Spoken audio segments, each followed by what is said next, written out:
Rivals Direct. New one is finally announced. We're gonna throw out some ideas of what might be coming. Before then, we're gonna go over everything that we've seen up until this point from the very beginning. Initially, if we go all the way back, it was traditional April Fool's stuff. This is pre-Windows, April 1st, 2015, and it was Rivals of Tether. This is before the game was even out. Rivals released 2015. So the next year, in 2016, they introduced tripping. Let's get a good look at this.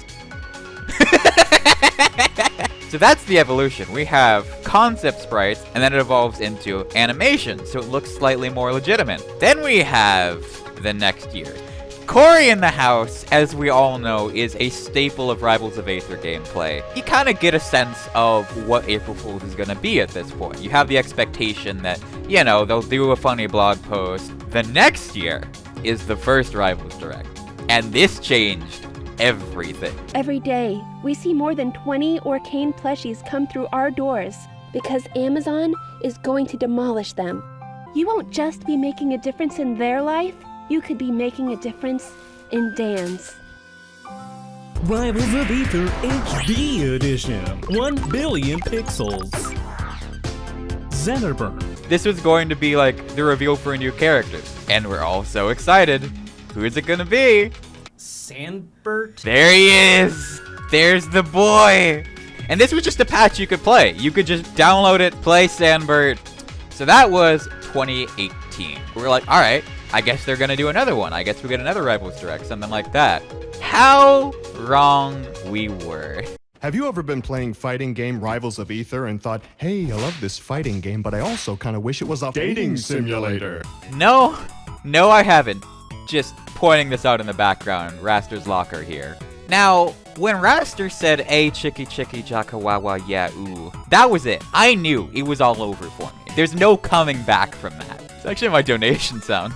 And so, Lovers came out. They. Hey, chicky chicky jaka wawa yeah ooh. Thank you, Dan, for $1. Hey, chicky chicky jaka wawa yeah ooh. Are we done? Hey. So that was 2019, and so they didn't do another direct that year. We had no clue what was coming up next. So how do you follow up the first direct? I'm in the video. Behind this, pay Windows to retire. But just save everybody some time and show us the real stuff. What's that? What are you doing?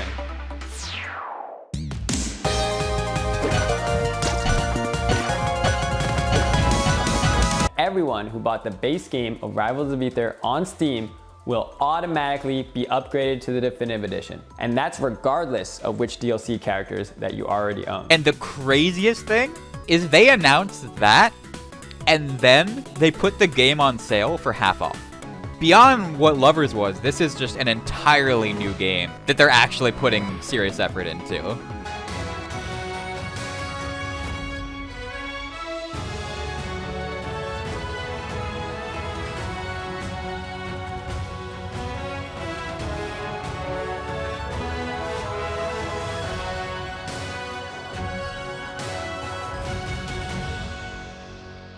What are you doing? You're just gonna go now? Right after we finally got something? What about the Switch release date? Yeah, we were all expecting it to come out on Switch.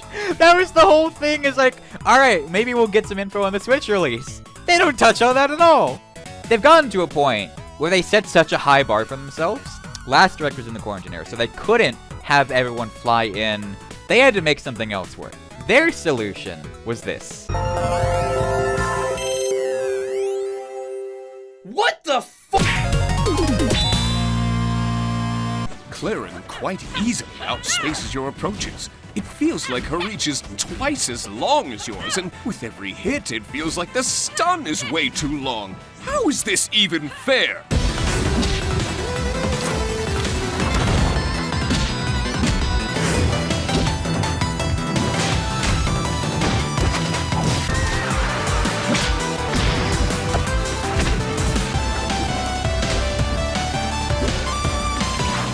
Rollback netcode is a system that uses time travel. That quote is so good. And then, yeah, roll back 2021 instead of 2020. And it came like the last day of 2021 for summer. And now we get more dungeons. Dungeons of Aether is a roguelike dungeon crawler designed by Nick. The game will feature a story mode. In this roguelite experience, you'll learn more about Julesvale, the caverns below it, and the world of Aether. They say 2022. Now, as we know, not always the best with release dates.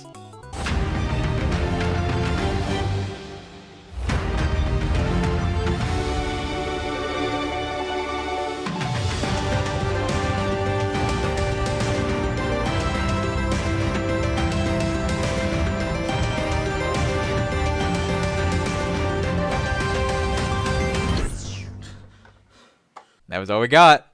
We've gone from Rivals of Tether to this. So, what are they doing this year? We have a few obvious things. We have Dungeons of Aether, which is supposed to come out this year. We have Rivals 2, getting some more info on that. So, something that I would actually really like to see is more stuff for Workshop, because they have 2 Workshop devs on the team officially. And if I were to make a guess, if you look at the LucasStar engine, where you can play Uno and Flappy Bird and Deltarune and all of that in Rivals, I think having some sort of official integration into Rivals itself would be really, really cool. That's something I would love to see get more involvement from the Workshop community in a more official capacity. Because yeah, Architas put in an entire story mode into Rivals. So imagine if they put that in the game officially. Like, hey, you can make your own story mode, but they give you all of the tools. That would be sick. Now, one that's like way out there, Rivals of Aether Kart. They have been joking about having a Rivals Kart game for years now. Because yeah, we already have in Workshop a Rivals Kart, and it's really fun. I do think another comic is a possibility. They have Ian Flynn, working for them full time. So I would like to see them give another shot to the comic and build on the lore even more. Rival Story Mode kind of sucks. The world that they've built is really cool. They just don't showcase it in a way that gets you to care about it. I have an idea. I have an idea for what they could do for their next comic. They set the future stuff aside. They go back to present Rivals of Aether, and we pull in the Raster X Bradshaw lore that we've all been desperately needing. Every single person in the Rivals community has been waiting for this moment. Like, the romantic tension that they've built up is staggering. And I think it's time that we finally get some payoff for this, because, there's a lot of potential here. I think this is the year. It's only fitting if it is a romance novel between Raster and Bradshaw. Thank you for coming to my TED Talk. I will not be off